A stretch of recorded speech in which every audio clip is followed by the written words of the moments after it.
സജീവ രാഷ്ട്രീയത്തിൽ നിന്നും തൂത്തെറിയാൻ നോക്കിയ ഒരു കോൺഗ്രസ് നേതാവുണ്ടായിരുന്നു. അതാണ് രാഹുൽ മാങ്കൂട്ടം. ഇന്നിപ്പോൾ തലസ്ഥാന നഗരിയിൽ ആശാവർക്കർമാരുടെ സമരപ്പന്തലിൽ രാഹുൽ വീണ്ടും എത്തുകയാണ്.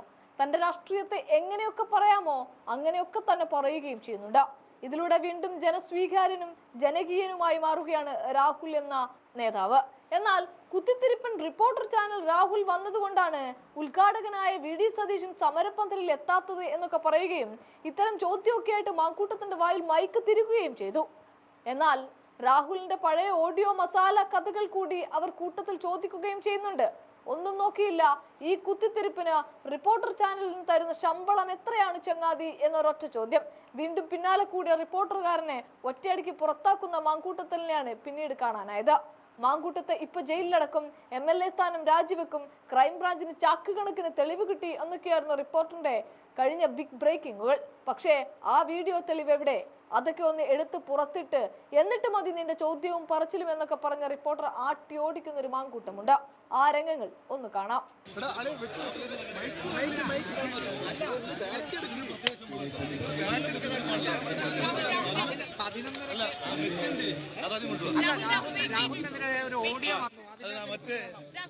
ഞാൻ വേറെ പത്രസമ്മേളനം നടത്തി പറഞ്ഞോളൂ കേട്ടോ. രാവിലെ എന്തൊരു കുത്തിത്തിരിപ്പാ ചങ്ങാതി. രാവിലെ എങ്ങനെ ഇത് കഴിയുന്നത്? ഇതിന് പ്രത്യേക ശമ്പളം ഉണ്ടാ? രാവിലെ ഇതിന് പ്രത്യേക ശമ്പളം ഉണ്ടാ? അല്ല, രാവിലെ ഇതിന് പ്രത്യേക ശമ്പളം ഉണ്ടാ? അഞ്ചരയുടെ കേസ് എന്തായി? ഒരു പെൺകുട്ടിയുടെ ശബ്ദ മറുപടി അല്ല, ഈ നിങ്ങളുടെ പുതിയ രീതി എന്ന് പറഞ്ഞാൽ ഇങ്ങോട്ട് ഫോക്കസ് ചെയ്യില്ല, ഇങ്ങോട്ട് ഫോക്കസ് ചെയ്യില്ല. അഞ്ചനയുടെ കേസ് എന്തായി? അത് ഞാൻ പറയട്ടെ പറഞ്ഞു. അല്ല, രാവിലെ റിപ്പോർട്ടർ ഒന്ന് മാറിയുന്നേ. അല്ല, നിങ്ങൾ മാറിക്കൂ, ഞാൻ ബാക്കിയുള്ളവരോട് സംസാരിക്കട്ടെ. നിങ്ങൾക്ക് അതിനെ പറ്റി കേൾക്കാൻ താല്പര്യമില്ലോ? ആശമാരുടെ സമരത്തെ പറ്റി പറയാം. നിങ്ങൾക്ക് ആ സമരത്തെ ഒറ്റ കൊടുക്കുന്നതിന് പ്രത്യേക താല്പര്യം ഉണ്ടെന്നറിയാം. അതുവിടെ അല്ല, ഞാൻ ചൂടായില്ല, കൂളാണ്. അയ്യോ എന്റെ പോലീസ് രാവിലെ ഒരു കാര്യമില്ലാതെ ഒരടിസ്ഥാനവും ഇല്ലാത്ത കുത്തിത്തിരിപ്പിന് മാത്രമായിട്ട് റിപ്പോർട്ടറിന് പ്രത്യേക ശമ്പളം ഉണ്ട്. അല്ല, നിങ്ങൾ ആദ്യം ചോദിച്ച വിഷയം എന്താ ചങ്ങാതി?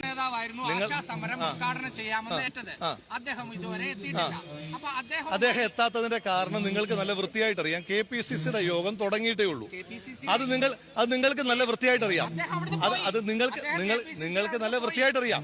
രാവിലെ എന്റെ ചങ്ങാതി അല്ല, ഞാൻ അറിഞ്ഞില്ല, സ്വാഭാവികം അല്ല എന്റെ ചങ്ങാതി നിങ്ങളുടെ കുത്തിത്തിരിപ്പൊന്നും നാട്ടിലെ ജനങ്ങൾ ബൈ ചെയ്യുന്നില്ല. അത് വിട. ആശാവർക്കർമാരുടെ സമരത്തെ പറ്റിയിട്ട്, അതായത് ആശാവർക്കർമാരുടെ സമരത്തെ പറ്റിയിട്ട് എനിക്ക് പ്രത്യേകമായി വൈകാരികതയുള്ള ഒരു വിഷയമാണ്. ഒരു നിയമസഭാ സാമാജികൻ എന്ന നിലയിൽ എൻ്റെ ജീവിതത്തിലെ ആദ്യത്തെ അടിയന്തര പ്രമേയം ഞാൻ അവതരിപ്പിച്ചത് ആശാവർക്കർമാർക്ക് വേണ്ടിയിട്ടാണ്. നിങ്ങൾ തന്നെ ആലോചിക്കണം, ഈ തുച്ഛമായ പൈസയ്ക്ക് ഏതാണ്ട് 232 രൂപയ്ക്ക് പ്രതിദിന ജീവിതം നയിക്കേണ്ടുന്ന മനുഷ്യന്മാർ 1 കിലോ വെളിച്ചെണ്ണയുടെ വില പോലും ഒരു ദിവസത്തെ അവരുടെ വേതനമായിട്ടില്ല.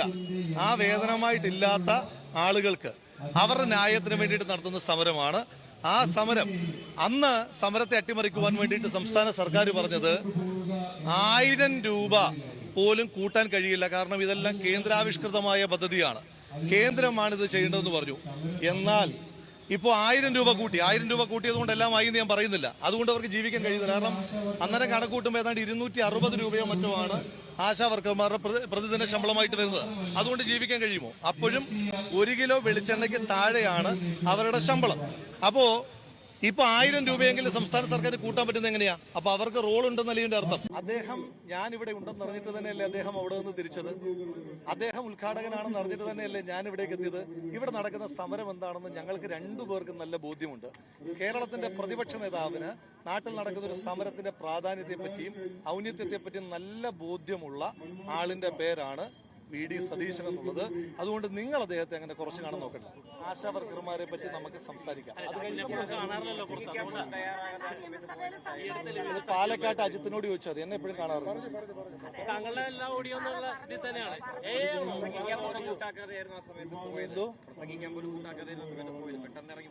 എനിക്ക് ട്രെയിനുണ്ട് സഹോദര. ഞങ്ങളൊക്കെ ഞാൻ ഇവിടെ വരുന്ന എല്ലാ പരിപാടിക്കും പ്രസംഗിച്ചിട്ടല്ല പോകാറുള്ളത്.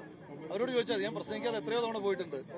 അത് നമ്മുടെ ഒരു കൺവീനിയൻസ് കൂടിയില്ല. ഇപ്പൊ അങ്ങേക്ക് എവിടെയെങ്കിലും പോകണമെങ്കിൽ മാധ്യമപ്രവർത്തകരെ വിളിച്ചു കൂട്ടിയിട്ട് അതെല്ലാം പറഞ്ഞിട്ട് ട്രെയിനിന്റെ ടൈമെല്ലാം തന്നിട്ട് പോകാൻ കഴിയില്ലല്ലോ. അപ്പൊ അതിന്റെ ബുദ്ധിമുട്ടുകൾ മനസ്സിലാക്കണം. പക്ഷെ അതുകൊണ്ട് ആശാസമരത്തിന്റെ മെറിറ്റ് കുറയുന്നില്ലല്ലോ.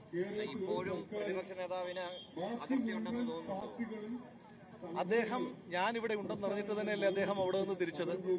അദ്ദേഹം ഉദ്ഘാടകനാണെന്ന് അറിഞ്ഞിട്ട് തന്നെയല്ലേ ഞാൻ ഇവിടേക്ക് എത്തിയത്. ഇവിടെ നടക്കുന്ന സമരം എന്താണെന്ന് ഞങ്ങൾക്ക് രണ്ടുപേർക്കും നല്ല ബോധ്യമുണ്ട്. കേരളത്തിന്റെ പ്രതിപക്ഷ നേതാവിന് നാട്ടിൽ നടക്കുന്ന ഒരു സമരത്തിന്റെ പ്രാധാന്യത്തെപ്പറ്റിയും ഔന്നത്യത്തെപ്പറ്റിയും നല്ല ബോധ്യമുള്ള ആളിന്റെ പേരാണ് വി ഡി സതീശൻ എന്നുള്ളത്.